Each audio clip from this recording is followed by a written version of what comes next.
नमस्कार, news for nation देख रहे हैं आप। मैं हूं आपके साथ रश्मि। राज्य सुप्रीमो लालू प्रसाद यादव और राबड़ी देवी के शासन काल की लगातार सत्ता पक्ष के लोगों की तरफ से याद दिलवाई जा रही है और साथ ही साथ ये कहा जा रहा है कि राजद के लोग उन दिनों को भूल गए हैं जब लालू यादव के शासनकाल में लोग घर से बाहर निकलने से डरते थे, अपराधी अपने चरम पर था। इतना ही नहीं, दिनों दिन लूटपाट की खबरें सामने आती थी। ऐसे में अब एक बार फिर से राज्य सुप्रीमो लालू प्रसाद यादव की बेटी रोहिणी आचार्य सामने आकर अब लोगों को जवाब दे रही है। खासकर अगर हम सुशील कुमार मोदी की बात करें तो उनकी तरफ से हमेशा से लालू परिवार को टारगेट किया जाता है और उनके शासनकाल की याद दिलाई जाती है। इतना ही नहीं, तेजस्वी और तेज प्रताप को लेकर भी सुशील कुमार मोदी हमेशा से तंज कसते हुए नजर आते हैं। ऐसे में एक बार फिर से रोहिणी आचार्य अपने परिवार की तरफ से सुशील कुमार मोदी को जवाब दे रही हैं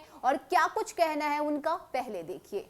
@सुशील कुमार मोदी, लालू राबड़ी के राज में कानून के बल पर अपराधियों का सीना छल्ली किया जाता था, न कि अपराधियों के सामने घुटने टेक हाथ जोड़ गिड़गिड़ाया जाता था।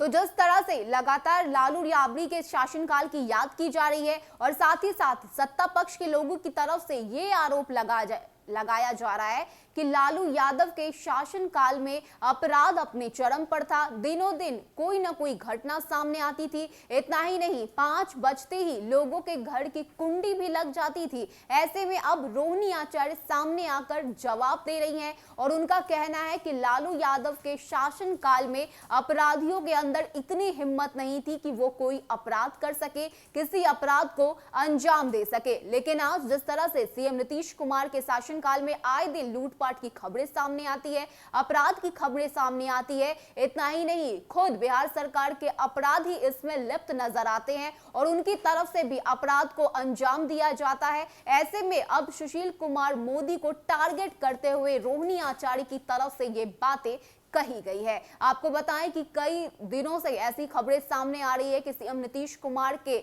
अधिकारी ही लूटपाट में शामिल हैं। लाखों के रुपए उनके पास पाए गए हैं। कभी कार से लाखों रुपए बरामद किए जाते हैं तो कभी आय से अधिक संपत्ति का मामला सामने आता है और यही वजह है कि अब रोहिणी आचार्य की तरफ से सत्ता पक्ष के लोगों को और साथ ही साथ बिहार सरकार को घेरने का काम किया जा रहा है। आपको बताएं कि हमेशा से ही रोहिणी आचार्य अपने परिवार के बचाव में उतरती रही हैं और इसको लेकर उनकी तरफ से हमेशा से ही ट्वीट किए जाते हैं। ऐसे में एक बार फिर से जिस तरह से सुशील कुमार मोदी ने लालू राबड़ी के शासनकाल की याद दिलाई और ये कहा कि उस वक्त अपराध कितने चरम पर था, इस बात को आरजेडी भूल गई है। इसी को देखते हुए रोहिणी आचार्य की तरफ से ये बयान सामने आया है जिसमें उन्होंने इस बात का जिक्र किया कि इस वक्त जिस तरह से अपराधियों के सामने बिहार सरकार घुटने टेक देती है, ये चीज लालू राबड़ी के शासनकाल में देखने को नहीं मिलती थी। यानी कि अब एक बार फिर से ट्विटर वार शुरू हो चुका है